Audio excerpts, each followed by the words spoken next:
This is the Egg Car project. The objective is to design and build a car with a safe bumper and restraint system. The vehicle must be able to roll down a test ramp into a brick wall while protecting the passenger, a raw egg, from injury.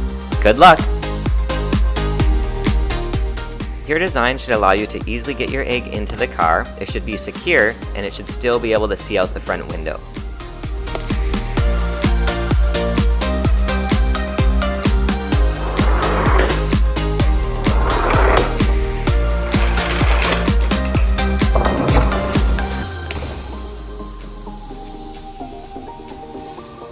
And here are some example cars that you can use for inspiration.